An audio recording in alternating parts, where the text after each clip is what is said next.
हिमांशु मिश्रा हमारे साथ हैं। हिमांशु, और इसी क्रम में एक बहुत बड़ी चीज हो जाती है कि नए सीडीएस की नियुक्ति भी होनी होगी। अगर हम वरिष्ठता के क्रम में देखें तो जनरल नरवणे वो हैं, लेकिन किस क्रम से जाएंगे ये भी तय करना होगा। ये हादसा है, इसके पीछे के कारण क्या हो सकते हैं, वो जानकारियां भी साझा मुमकिन है होना होंगी। क्या क्या हम उम्मीद करें? सीसीएस कितनी देर पहले शुरुआत हुई? देखिए श्वेता, मैं आपको बता दूं कि सीसीएस की बैठक जो है वो 6:30 बजे शुरू हुई थी और उसके बाद जो है श्रद्धांजलि दी गई। विपिन रावत समेत 11 अन्य जो लोग इस घटना के अंदर जिनकी मृत्यु हुई है उनको श्रद्धांजलि देने के बाद एक शोक प्रस्ताव पास किया गया और उसके बाद ये ब्रीफ किया जा रहा है कि पूरे घटनाक्रम कैसे हुआ, उसकी ब्रीफिंग की जा रही है सीसीएस में। लेकिन नए सीडीएस के अपॉइंटमेंट को लेकर वो एसीसी जो अपॉइंटमेंट कैबिनेट कमेटी है वो तय करेगी कि नया सीडीएस कौन होगा। सीसीएस के अंदर मुझे लगता है कि वो अपॉइंटमेंट को लेकर चर्चाएं नहीं होगी क्योंकि वो एसीसी का विषय है। लेकिन इतना जरूर है कि सीसीएस के अंदर आज जो शहीद हुए हैं उन सबको विपिन रावत के साथ जो है श्रद्धांजलि दी गई और शोक प्रस्ताव किया गया और पूरी घटना को लेकर ब्रीफिंग दी जा रही है सीसीएस के अंदर, किस तरीके से पूरा घटनाक्रम हुआ और क्या रहा वहां पर। तो एक तरीके से सीसीएस की ये बैठक जो है लगभग आधे घंटे से चल रही है और अब सीसीएस की बैठक अगर जो भी खत्म होगी उसके बाद जो जानकारी मिलेगी मैं वो बिल्कुल आपके साथ साझा करूंगा। और चूंकि ये सामान्य प्रक्रिया भी है हिमांशु कि अगर कोई इस स्तर के अधिकारी का विमान दुर्घटनाग्रस्त अगर होता है तो फौरी तौर पर उसे दुर्घटना नहीं समझा जा सकता। जाहिर है एयरफोर्स ने भी इसी कारणवश जांच की बात की थी।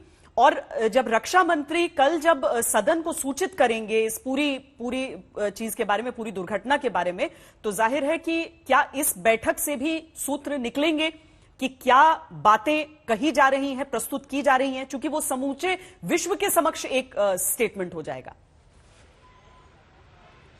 देखिए बिल्कुल एक बात जरूर है कि कल जब रक्षा मंत्री राजनाथ सिंह सदन को के अंदर स्टेटमेंट देंगे तो इतना जरूर है कि पूरे घटनाक्रम की जानकारी देंगे और इसीलिए सीसीएस की बैठक भी बुलाई गई है। वहां पर एक ब्रीफिंग चल रही है और आप देखिए कि ये घटना जो है दोपहर की है, उसके बाद देर शाम जो है उसकी अनाउंसमेंट की गई क्योंकि सभी चीजों को पुख्ता करने के बाद ही एयरफोर्स की तरफ से अनाउंसमेंट हुआ और उसके बाद रक्षा मंत्री राजनाथ सिंह ने खुद ट्वीट किया करके जानकारी दी कि जनरल बिपिन रावत और उनके साथ जो है 11 अन्य लोग जो हैं वो उनका निधन हो गया है हेलीकॉप्टर क्रैश के अंदर।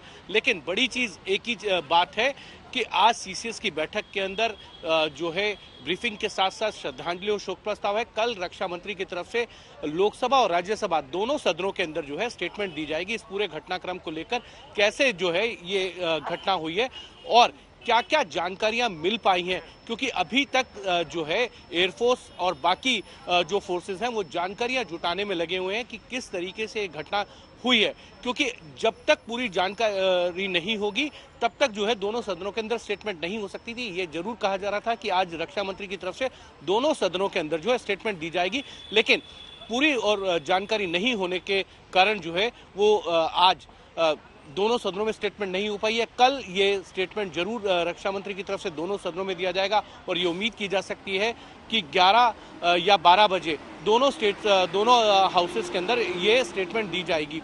लेकिन ये एक सच में बहुत दुखद घटना है। ना सिर्फ सत्ता पक्ष, ना प्रधानमंत्री, हर व्यक्ति जो है इस घटना को लेकर दुख जता रहा है और जनरल विपिन रावत को लेकर, निधन को लेकर उन्होंने दुख भी जताया और ये भी कहा एक वीर सैनिक, एक जाबाज सैनिक जो है वो देश ने खो दिया है। 6:30 बजे से इस बैठक की शुरुआत हुई है और हिमांशु से हम जानकारी लेंगे जैसे ही ये बैठक खत्म होती है। लेकिन फिलहाल जो हिमांशु मिश्रा जानकारी दे रहे हैं उसके अनुसार शोक प्रस्तावना और उसके साथ ही जो पूरा घटनाक्रम है उसके बारे में पूरी जानकारी एक प्रेजेंटेशन के तौर पर वहां पर दी जाएगी, चूंकि रक्षा मंत्री राजनाथ सिंह को कल संसद के सामने इस पूरी बात को रखना है।